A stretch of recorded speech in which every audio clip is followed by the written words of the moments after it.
We're up to principle number 8 of the 13 principles of faith.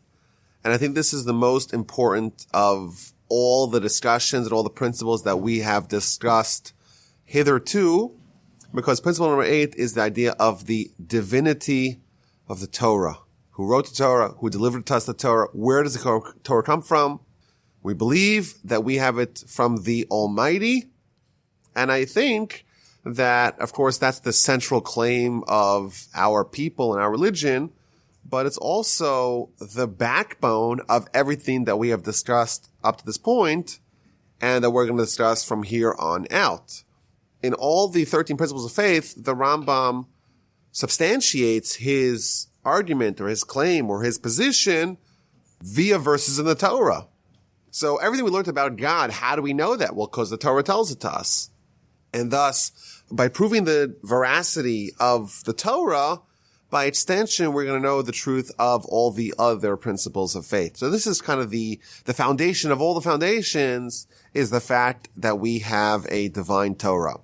So today what we're going to do is we're going to read the intricate text of the Rambam in how he describes it, because he's going to talk about a lot of different things.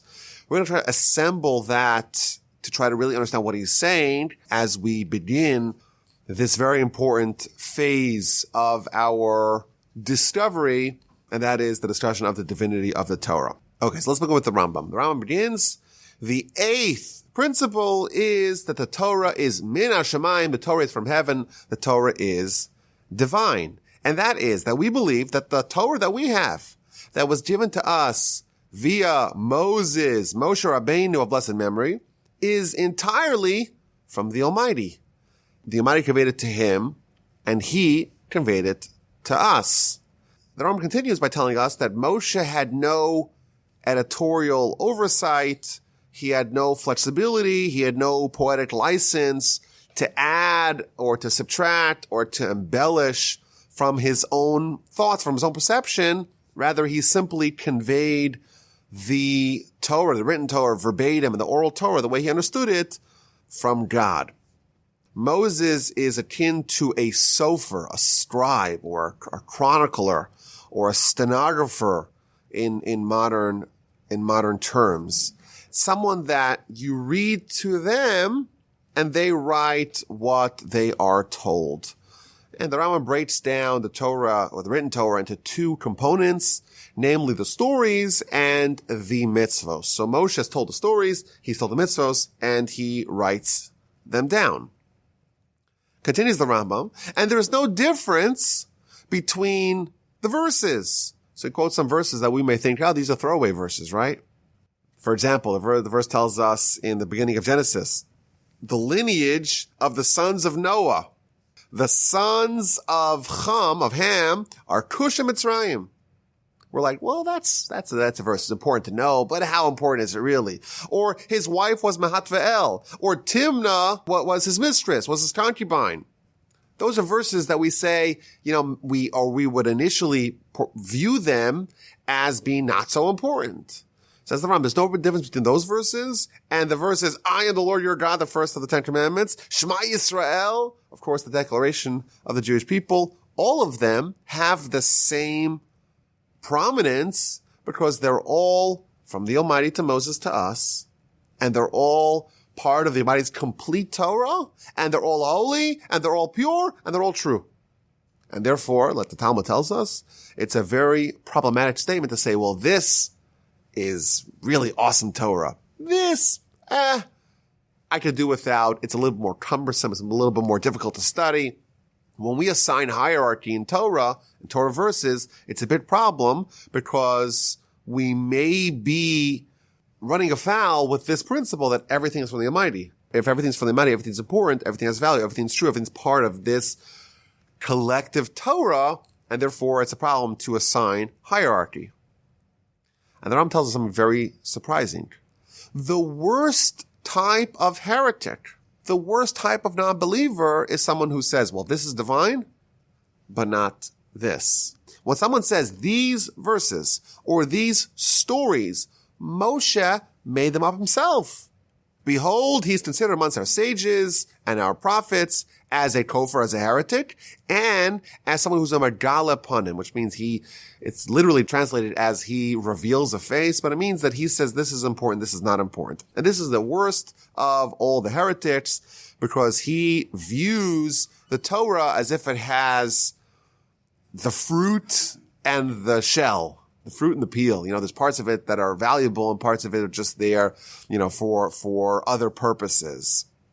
When someone has that perception, they are in the category of heresy, even if they claim that parts of it are divine, but this part was added in later, this part was Moses made it up, this part is not so important, that already renders them a heretic. And this is all included in the Mishnah, in the book of Sanhedrin, page 90a, where it says that the class of people that lose the portion of Abba, one of those people is someone who says the Torah is not divine. And the way this is explained is that if someone believes and someone professes that the entire Torah is from God, with the exception of one verse, that God didn't write himself via Moses, that Moses made up on his own, behold, that is someone who's already included in the verse that they have disgraced the word of God and they already lose their portion of Abba. They don't believe in the divinity of the Torah.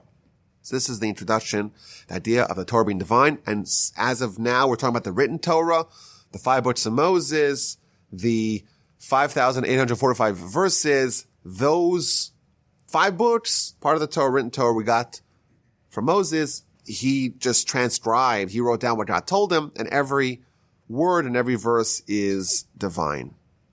And the Rambam continues by saying that there's depth and there's multidimensionality in the Torah. And therefore there's going to be value in every verse. And there's going to be unfathomable depth that's only accessible via assiduous diligence and via prayer. Continues the Rambam.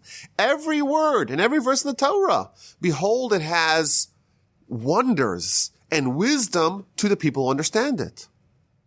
And he's telling us, even those verses that we think are throwaway verses, there's tremendous value in it. And you won't understand it completely because it is as broad as the land and as wide as the ocean, of infinite depth and breadth. And the way we should treat those verses is not by disregarding them. Rather, we should follow the example of King David. And it quotes a verse in Psalms 119 that he prayed to God, Gal einai v'abitin aflos b'torasecha, uncover my eyes and let me see the wonders of your Torah. So this is the Rambam's explanation of the written Torah and the divinity of the written Torah. Every word is from God to Moses. Moses added none of his own, and every word and every verse has value and depth, and therefore we don't assign a hierarchy. And then he transitions to talk about the oral Torah. And a component of this principle, the divinity of the Torah, is that the oral Torah is also divine. And not just the scholarship of the oral Torah, but the actual application of the Torah. And that we do today in making a sukkah and what it looks like, and shaking a lulav, and blowing the shofar on Rosh Hashanah, and wearing tzitzis, and tefillin, and all the mitzvos of that ilk, that is exactly the way the Almighty described it to Moshe, who was trustworthy and believable in his job. And the Ram concludes, what is the verse in the Torah that indicates the divinity of the Torah itself? And he quotes a verse from the episode of Korach, where Moses announces to the public, to the people, these people are going to die, but not an ordinary death. An extraordinary death, a miraculous death. The Almighty is going to create a sinkhole that's going to swallow up only them and their family and their conspirators.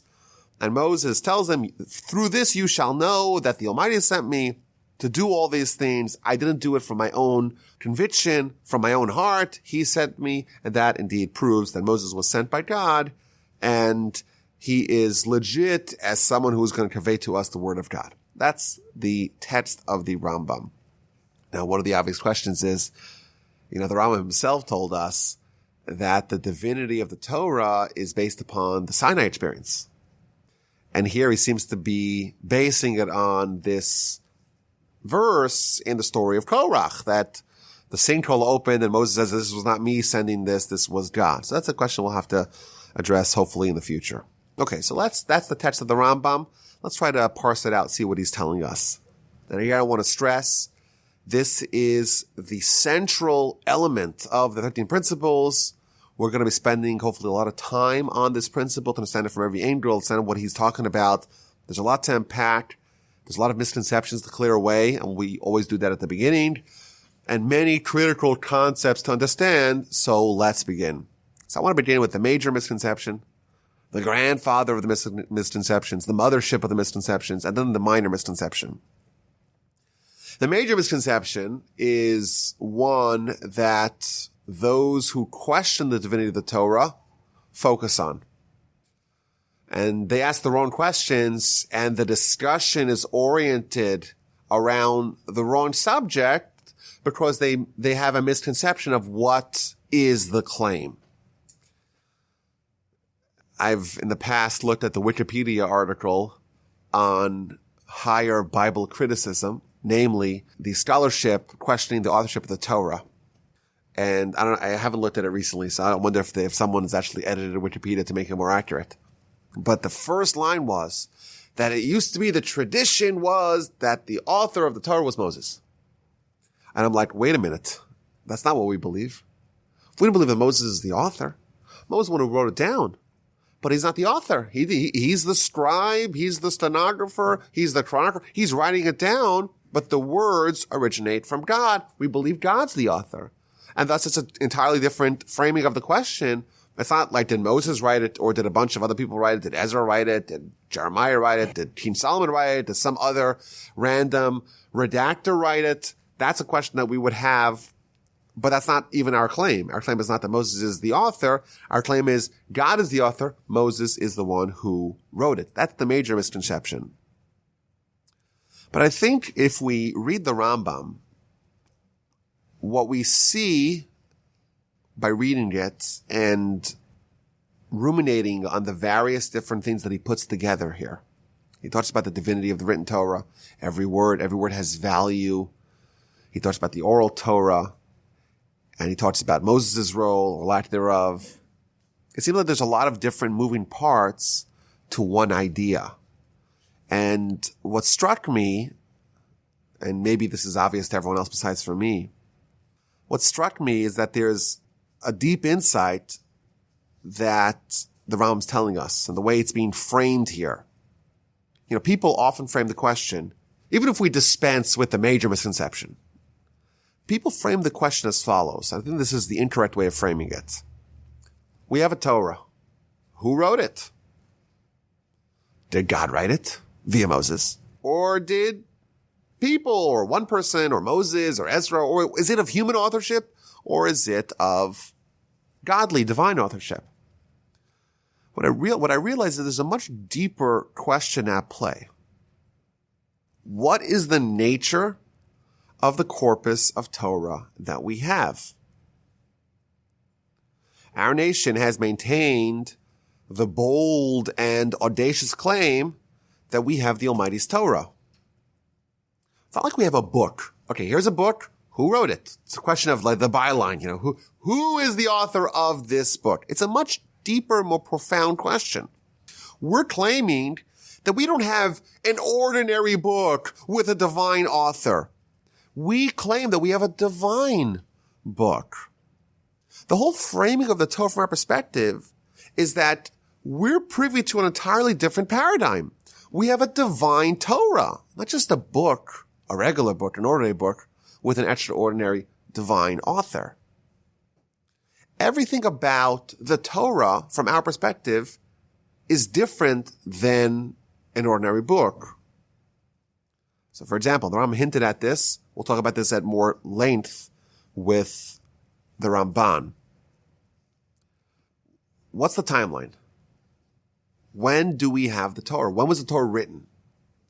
So if you would ask the scholars, or even if you would ask us, we may say, hey, Moses gave us the Torah. The Talmud gives two opinions. Either he wrote it incrementally over the course of 40 years, or he wrote it at the end of 40 years. So how long ago is that? Well, according to Jewish tradition, Moses passes in the year 1272, I believe it is, before the Common Era. So we're talking, roughly 3,300 years ago. That would be the claim, maybe, that we would have had yesterday. But we believe that it's much more profound than that. We have a divine Torah with a divine timeline.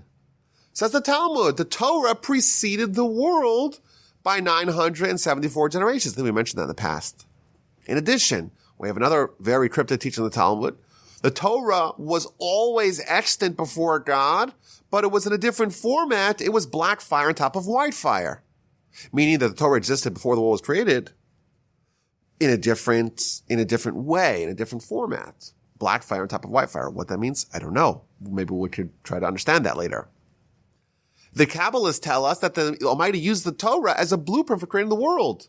The Almighty looked at the Torah and through those lenses, so to speak, created the world. So again, we're not talking about a book that appears a few thousand years ago and say, okay, who's the author? We're talking about a book that preceded the world. It has that divine quality, just like the Almighty preceded the world. The Almighty's knowledge, the Almighty's wisdom, the Almighty's book, the Almighty's Torah also preceded the world. That's part of our claim. That's part of the idea of a divine Torah. It's not just that the byline is divine. The timeline is divine as well. Okay, that's one component of this principle. In addition, the content of the book, it's not like we have ordinary content. Oh, this is just a way better author. It's divine content as well. So for example, we know that there's many predictions in the Torah. It's easy, relatively easy, to harmonize the past with your biases. Two people could look at the same event and each one has a different filter, a different way of seeing the world, and each one could jigger the past to fit into their current framework of understanding. What's hard is to predict the future. And we see many instances in the Torah makes predictions. Now, if this is an ordinary book, you wouldn't imagine that they would be accurate in their predictions because who knows the future? We don't know the future. But of course, the Almighty exists out of time and space. And therefore, the idea of the future is as clear to God as the present and the past is to us, even much more clearer. And therefore, we see an element of the content of the Torah being also of divine origin because it's making predictions. And this is kind of hinted at what the Rambam is telling us. He's telling us that every verse that you think is a throwaway verse, it has layers of understanding that are as broad as the ocean, as wide as the land, as deep, as unfathomable as the infinite. What he's telling us is that the content of the Torah is different. There's deeper and deeper layers of understanding. There is no empty calories, extra fat, throwaway verses that can be ignored. I mentioned in the past, I own a book. I was actually thinking about bringing it. I didn't end up bringing it. I own a book authored by one of my antecedents. His name was Rabbi Shapiro, and he was the rabbi of the city of Krakow, one of the big Jewish cities in Poland, lived about 400 years ago. And he wrote a book on one verse in the Torah. How can you write a whole book on one verse? It must be maybe the Ten Commandments because it contains everything. No, it's the first verse of the Parsha of Eschanan when Moses is negotiating with God as to whether or not he's going to be allowed to go into the land of Israel. And this book has 252 ways to explain exactly the dialogue between Moses and God. You read the dialogue, it seems pretty straightforward. Moses wants to go into the land of Israel. God says no. Okay. End of story. Well, no. We go into the Kabbalistic level.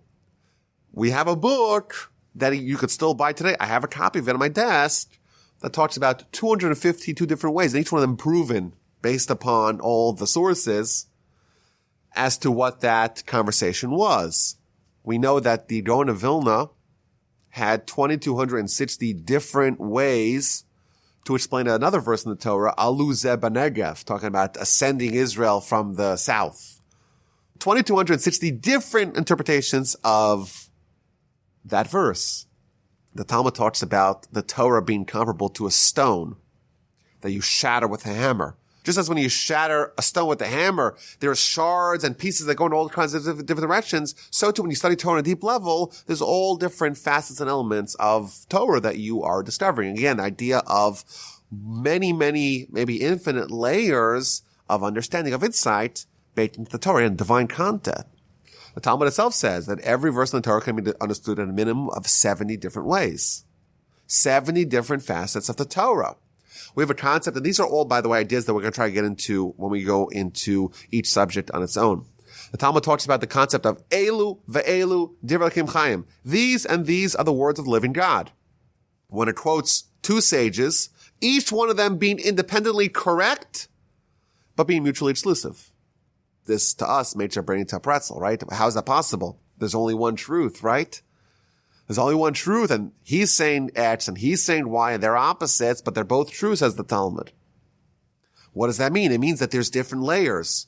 Torah is the truth, but the Torah is multidimensional, and therefore it can stomach, it can be okay, it can tolerate the fact that on one layer of understanding, X is true, on a second layer of understanding, Y is true, and they're both true on different dimensions of Torah. We have also the concept, we'll talk about it in a little bit, of the Torah containing all the world's wisdom. We think, what's the Torah? Well, it's kind of a hard question to answer because, well, we have stories. So there's narrative. There's the family story. There's the story of the Jewish people. There's kind of the big sweeping statements about everything. There's the mitzvos. There's a lot of different things a lot of different concepts and topics that the Torah talks about. And we're told by tradition that really everything is there. Everything about everything is in the Torah. Where is it? That's where it gets mysterious. That's where it's hard for us to unpack. But we'll talk about this in a little bit. The fact that, again, these are components of the fact that when we claim we have a divine Torah, it's not just the question of authorship. It's the question of content. We claim that the content of the Torah is divine because it's predictive, because it's multi-layered, and because it really contains everything. The wisdom about everything is all within it. The next component of the divine Torah is language. The Torah is written in what language? So if we were uninitiated, we would say, well, it's in Hebrew. And then if you were a real clever scholar, you'd say, well, actually, there's two words in Aramaic. Because when Laban, when he calls the monument that he makes between him and Jacob calls it one Hebrew name, Gal-Ed, and Laban calls it Yidarsa Hadusa, which we're told is Aramaic. So there's two words in Aramaic. So if you're a great scholar, you would say, well, most of the words are in Hebrew, two words in Aramaic. If you were even a greater scholar, you would say, yes, there's two words in Aramaic, but there's also several words in other language called Afriki, maybe African languages. Namely, the Talmud tells us in the book of Sanhedrin, page 5b, that the word totafot, which is the Hebrew word for tefillin, or the Torah word for tefillin, what does that mean? That there's different places, one place called Kafri, one place called Afriki, and the word tot means this and that language, and pot means that and that language, and 2 + 2 would tell you that there's 4 compartments in tefillin. So if you were a tremendous scholar, you would say, well, mostly Hebrew, and then you have a smattering of other languages. You have some words in Aramaic and some words in these other African or other languages as well. However, if you're even a greater scholar, you would say, no, it's only in one language. It's called Lashon HaKodesh, which means the holy language, which means the divine language, which means it's a different kind of language that is not Hebrew. While it is true that the language of Hebrew can be used to understand one layer of the Torah, again, the Torah is written on a divine level. Just like you take the Torah and translate it into English, you may have a very good translation, but that is not the same language the Torah is written in. The Torah is written in the way it's written, the holy language. One layer of understanding is the simple layer that can be deduced, or most of it can be deduced, if you're a rudimentary Hebrew speaker. That's indeed true. However, that's not what we claim. We claim that the Torah is written in a divine language called Lashon HaKodesh, the holy language. So what does that even mean? What it means is that there's an entirely different way of communicating that is extant in only one language, the holy language, and only found in the Torah. And that is that the words are not words by mutual agreement, but the words are absolute. Meaning that when the Torah assigns a word to something, it's not arbitrarily done. It's not, hey, let's get together the linguists and the philologists and all the people. Let's just agree on a word that we could all tolerate. It's because this word underlies the essence of this thing. God determined that this word is the correct word for this thing or this action. And then you have another layer, and that's the concept of homonyms. In English, a homonym, two words that are pronounced the same. They have the homophones, I think, which are words that you pronounce the same way, but you spell them differently, and that's just totally arbitrary. You could go to the county fair, and it's really fair and balanced. Nothing to do with each other. But in the Holy Language, if there are two words that are spelled the same way and are pronounced the same way, even though they have divergent meanings, because they're part of the Holy Language, they're connected. They're the same on some dimension. Just as an aside, I was recently listening to some scholar give a lecture, and he pointed out that the Hebrew word for a male dove is a yon. Like a Yonah, but yon, which is the male version. And then you have the Hebrew name for Greece is Yavan. But it's spelled the same way, a Yud and then a Vav and then a Nun. And he built a whole lecture on the similarities and differences based upon this idea that a bird and a country and a culture have the same name. And this, by the way, is found, if you start studying the Torah with its commentaries, you'll see how much richness you're missing out by not reading it in the original language. Because the original language, when you have words or concepts or verses or phrases that don't seem at all to be related, and in English you don't find the connection because they're different words, you open up the Hebrew and you say, aha, deep insights, because now we have this multi-layered language, the Holy Language, in which the homonyms are intrinsically connected. And then the concept of gematria, where the letters are assigned numbers, and thus words and phrases have numbers, and thus those same words and phrases are related to other words and phrases that, again, on the surface appear to not be connected at all, but are connected because they have the same gematria. And that's, again, part of this richness of this holy language in which concepts are connected and questions are resolved based on this other level of language that's not at all portable to any other language. Because the way this word is spelled and the letters that it's used to spell it, they give you a number, and that number is a clue to try to unlock what that meaning is. Find that number elsewhere, you might find these connections. And of course, there's other layers. There's the atbash, which is the idea of swapping letters. You could swap letters with letters that come before it, that come after it. You take the first 11 letters of the Hebrew alphabet and the last 11 letters of the Hebrew alphabet, and the first to begin and first to end, or last to end, that is, they're conflatable on this higher level, and you could develop all kinds of cool things, or you could try to discover all kinds of cool things based upon the holy divine language in which the Torah is written. And then you have the idea of the Torah being written in a way that things are being embedded, again, in the language, but throughout the words of a given verse, you'll take the first letter or the last letter, it'll spell out other things. Again, that shows this deep connection between ideas and insights that are, again, hidden within the language.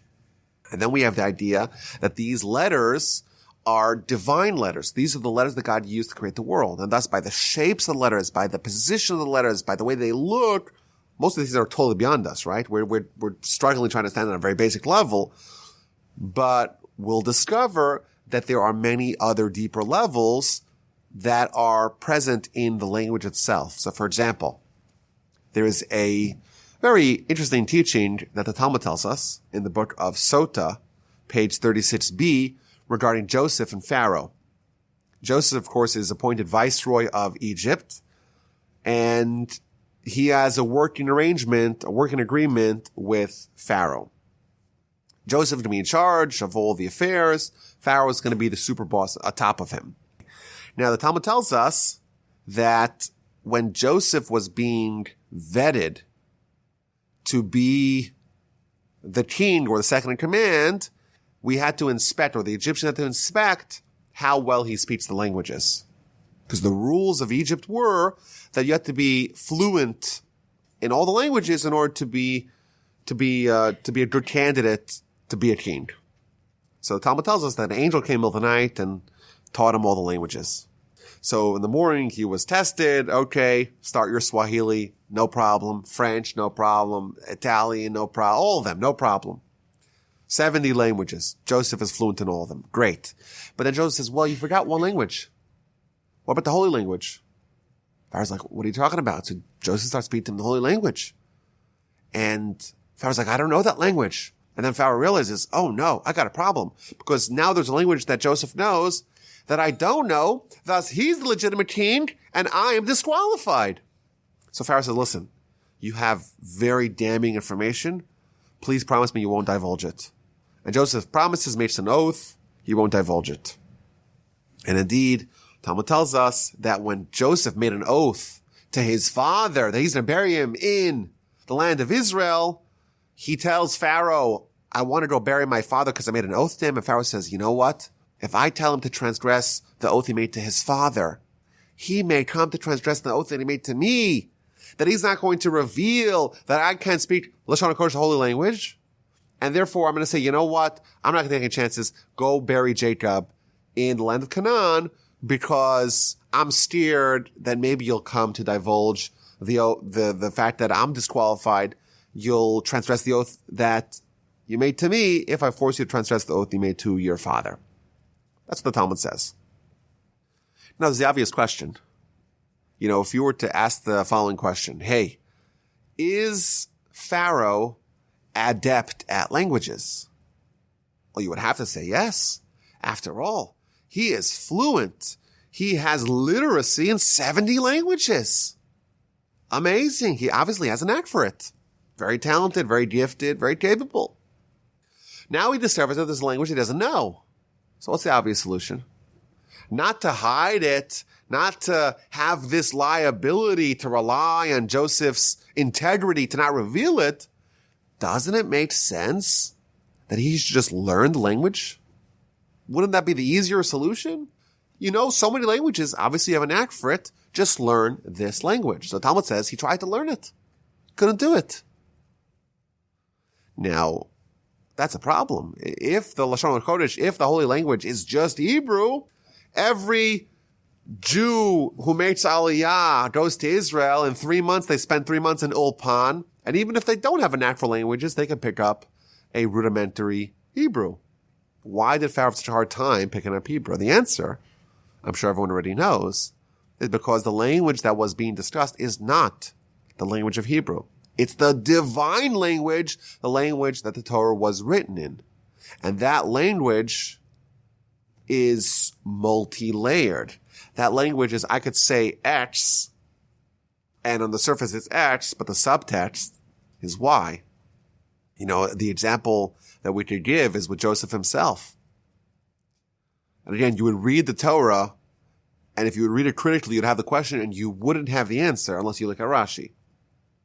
Joseph reveals himself to his brothers, and they are initially are shell-shocked, and they can't talk, and he brings them closer to him, and he comforts them. He says, it's okay. Don't worry about what you did to me. I forgive you. The Almighty orchestrated this all. And eventually they gather their wits, and he sends them on a mission to go bring Jacob down. You know, there's a famine, bring him down and his whole family to join Joseph in Egypt. And the verse tells us that he sends wagons with them, 10 wagons to go gather all the stuff that Jacob has to bring him down to Egypt. So the brothers go to Jacob and they tell him Joseph's still alive. He's the king in Egypt, and he doesn't believe them. And then he sees the wagons and he believes them. And he is once again given life, and his prophecy is restored. That's what Rashi tells us. So now if you read this critically, you're like, okay, he didn't believe them, and finally he believed them. But if you read it critically, you'll notice that there's something about the wagons that tricks him off. He sees the wagons and suddenly it makes sense to him. What about the wagons is going to convince him that Joseph is still alive? So you look at Rashi. Rashi says something fascinating. The Hebrew word for wagon is agalah or eglah. And the Hebrew word for a calf or a female calf is also eglah. Same word, spelled the same way. Again, one's a wagon, one's a female calf, nothing to do with each other. But they have the same word. There's some sort of connection. Says Rashi, when Jacob was escorting Joseph to go check up on his brothers all the way back before the whole saga of Joseph was set into motion, before he was, of course, they were going to kill him, and then they're going to throw him to the pit, and then they're going to sell him. Before all that happened, before he became a slave, and he was put into prison, and he was falsely accused, and became king, and there's the 7 years of plenty, and then the 2 years of famine. Before all of that, Joseph is a 17-year-old son of Jacob, and they're studying Torah together, as Jacob is escorting Joseph to go inspect upon his brothers.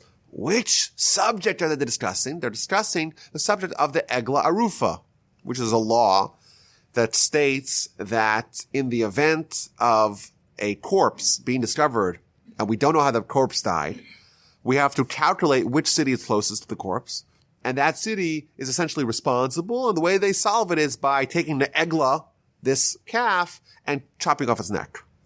And the idea is it's to awaken and evoke the fact that the people of this town were inconsiderate. They didn't take care of the person who was needy, and therefore they have to absolve themselves via this process. That was the last subject that Jacob and Joseph were discussing as they were descending down to Egypt. And that's the Egla. And Joseph is sending a message to his father. Not only do I remember what we studied, I remember the Hebrew. I'm sending this message. Oh, here's the agla. Here's the wagon. I'm still good. I'm still righteous. I'm still connected to Torah. And here's your proof. So Jacob hears the message on the very basic level, doesn't believe it. Why doesn't he believe it? Either because it's too unbelievable, or because there's no evidence, or because even if Joseph is still alive, but if he has lost that character that I infused within him, who cares? Maybe he is alive, but he's living like a total Egyptian. He sees the wagons. He gets the message, a message that's only conveyable in, not Hebrew, but this high level of language, and it all made sense to him, and he's once again, his life is restored. That is what we're talking about. We're talking about the Torah being written by God. It's not just a question of authorship. It's an entirely different way of understanding of what it means to write a book and what it means to have a divine book. It's a book written in this divine language that there's no replica to it. There's no equivalent to it. There's no other language that has that same characteristic of the holy language in which the Torah is written. I always encourage people, if you can learn Hebrew, even a basic Hebrew, the way you could have a connection with Torah, it's an entirely different level. It's much richer.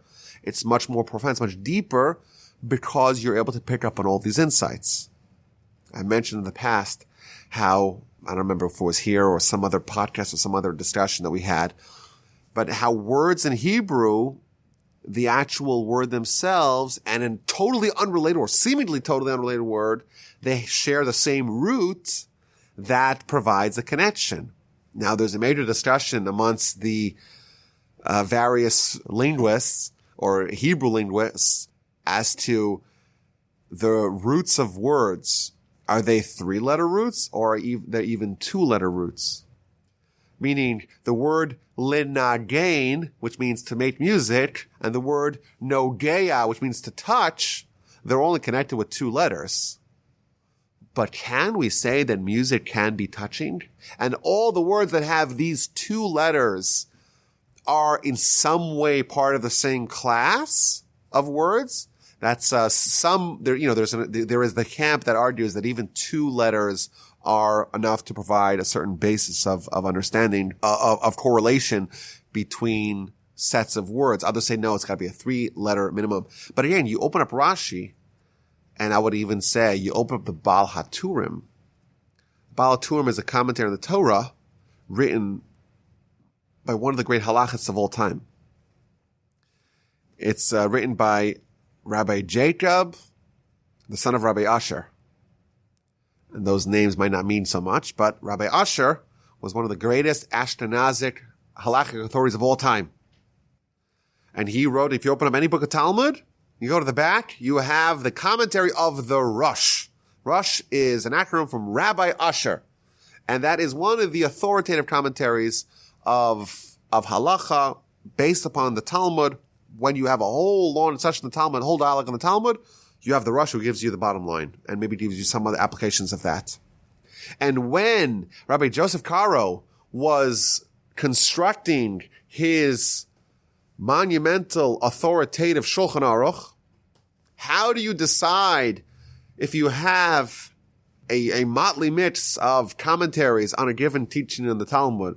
How do you decide which ruling to follow? You take the three most authoritative authors of halacha, namely the Rambam, Maimonides, the Rif, Alfasi, and the Rosh, and you find the common denominator of those three. If you have 2 versus 1, you always follow the majority, and that is substantial enough to follow the halacha. If 2 of those 3 authorities you agree, you're good to go. It's enough to rely upon. Because these are the 3 pillars upon which the medieval halachic literature is based upon. Now, Rabbi Usher has a son, Rabbi Jacob. Rabbi Jacob is known as the Baal HaTurim, the author of the Turim, the author of the pillars, because he wrote a monumental halachic work. But unlike his father, who wrote it upon the order of the Talmud, so the book of Talmud, Brachos, first one, talks about blessing, about the Shema. He writes on every page, he'll write the halachic ruling that's relevant to the teaching of that page. Comes along Rabbi Jacob, son of Rabbi Ashi, says, you know what, I'm going to present the halacha in a different format, following a different order. I'm going to base it upon the topics. And I'm going to break it down into 4 different general subject matters. Orach Chaim, Yoredei, Choshen Mishpat, Even Ezer. Those are very important names because these are the 4 sections of the Tur, or the Turim, which is the books that he wrote, but then the Shulchan Aruch, which is the Code of Jewish Law, Rabbi Yosef Cairo, that's using the same format of the Tur. The 4 sections of the Shulchan Aruch are the 4 sections of the Tur. So he writes this monumental commentary, and it's organized as the order of the day. The first law is what happens when you wake up in the morning. And it goes on from there, prayer, washing your hands in the morning, etc. All the things you got to do in the morning, and it's organized topically. Today, if you want to buy a copy of the Tur, which is again this medieval work of halacha, it's going to be 22 volumes. And monumental work of scholarship of halacha. He also wrote a commentary on the Torah. So what would you imagine it would be? It would be the halacha of the Torah, or the halacha based upon the verse of the Torah. Absolutely not. Totally different commentary. It's primarily based upon this, of using language, specifically Torah-itic language, but specifically the holy language, and trying to extract lessons from it. Have a verse, what's the gematria? What's the lesson?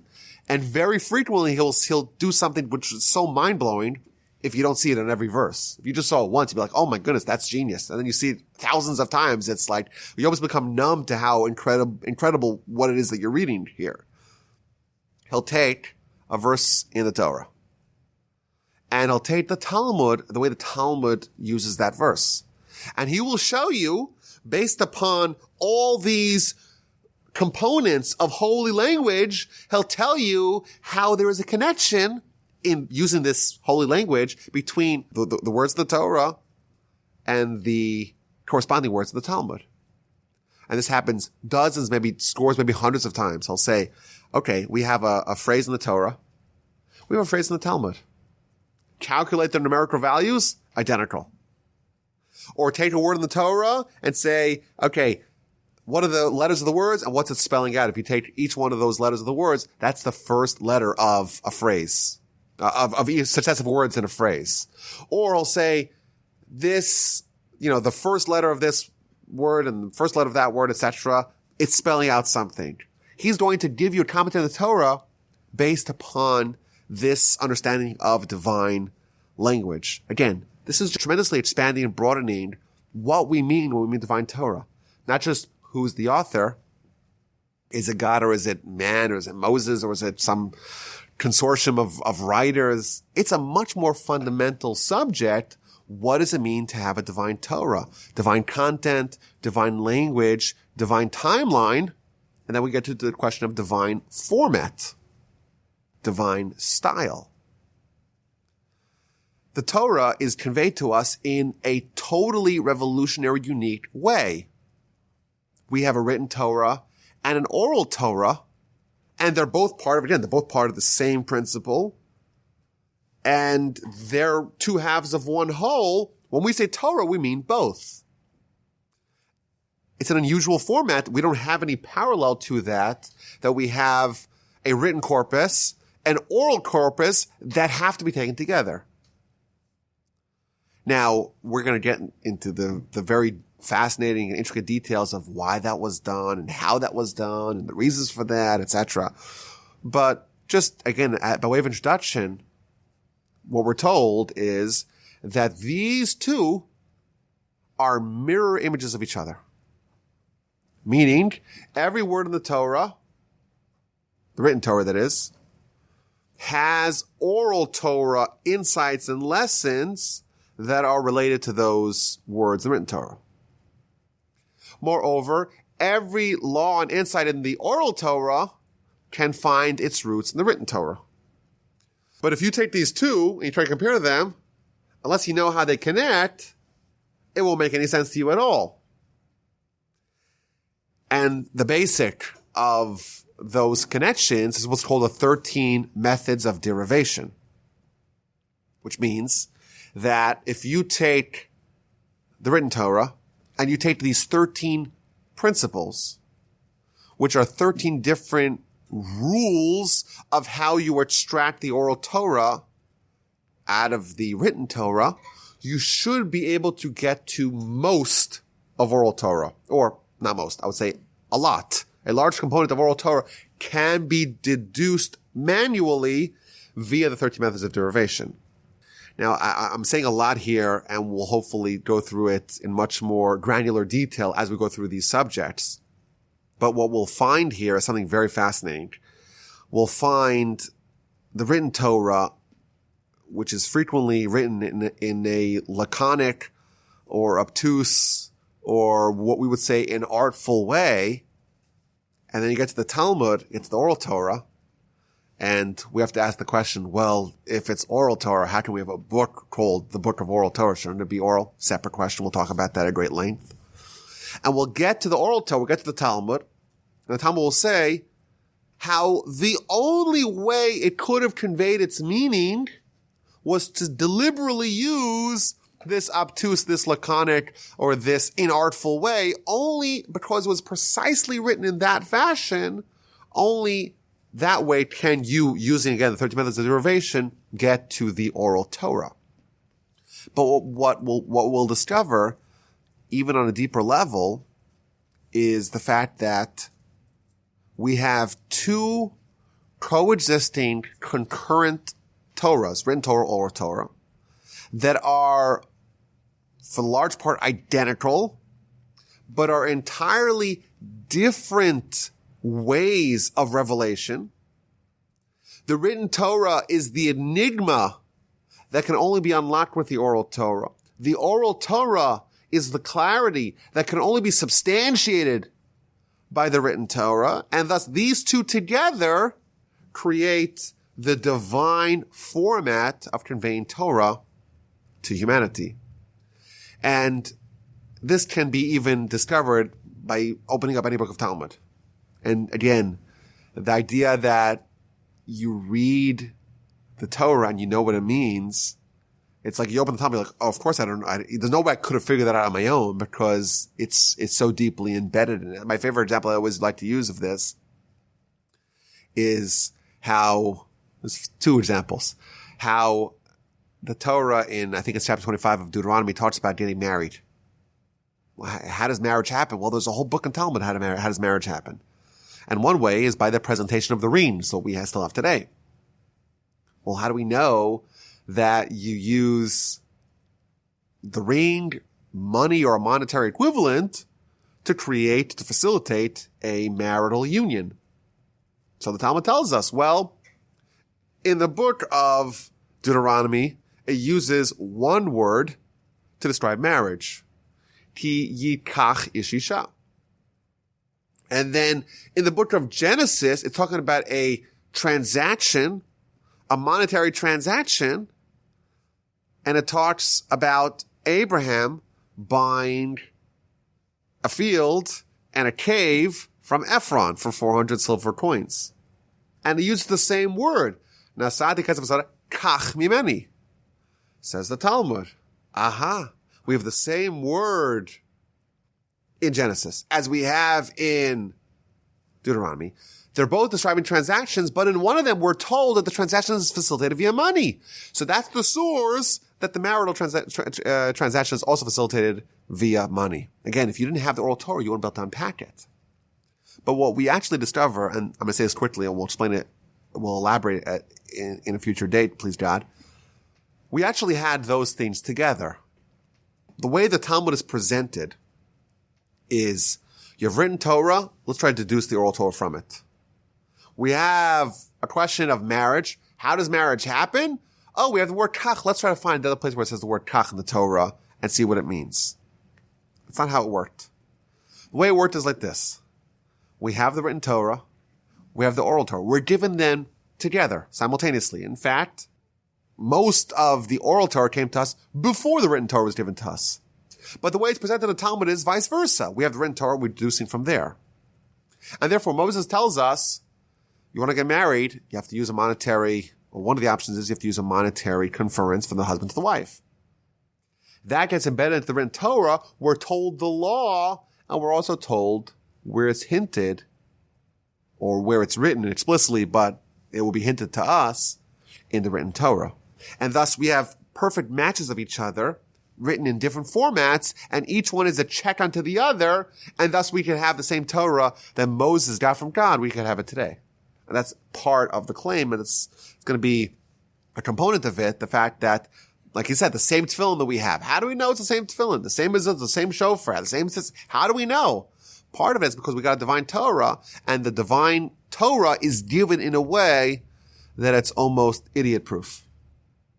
Meaning, at least on a national level, it's given to us in a way that the meaning is going to be passed on even if there is fallible humans along the way who are prone to errors and mistakes. It's a divine Torah, not just by divine authorship, but divine methods of conveyance, and that is going to be the prophylactic against human error. And finally, we have the other concept, which is a major concept, and that is that the laws of the Torah are absolute. The laws are divine. They're unchangeable. If you accept Torah, you accept the fact that we have a divine Torah, the divine rules, divine laws must always be true. They're absolute. They're not subject to change at all. And that again is another component of what we mean when we say that we have a divine Torah. So again, this is, I would say, our initiation into the subject. Principle number 8 tells us that we have a divine Torah, and what we discover today, that's a lot more than just asking the question, who wrote the Torah? Who is the author? Who is given the credits, the literary credits of the book of Torah? It's a much more fundamental question, a much more fundamental subject, and that is, what is Torah? We say, and we have evidence to prove that it is a divine Torah, and every aspect of it is different because it is a divine Torah. It's written in a divine timeline. It's given to us a divine timeline. It is written in divine language. The content is not comparable to any other book. The format is also incomparable. We have a divine Torah, and our agenda ahead of us is now, as evident to all, quite robust. What does that mean? What are the details? What is the oral Torah, written Torah? How they interrelate? What's the evidence of this? What about the Bible critics who seem to argue to the contrary? These are some subjects that we did discuss in earlier episodes of the Torah 101 podcast. We're going to still go through it in a very, hopefully, please God, rigorous fashion. It's a fascinating subject. It's one that people most often never study in a very rigorous way. And please God, over the next months, we're going to immerse ourselves in this fascinating and very critical subject of the divinity of the Torah. My name is Rabbi Yaakov Wolbe. My email address is rabbiwolbe@gmail.com. I look forward to hearing from you with any questions, comments, or feedback of any kind.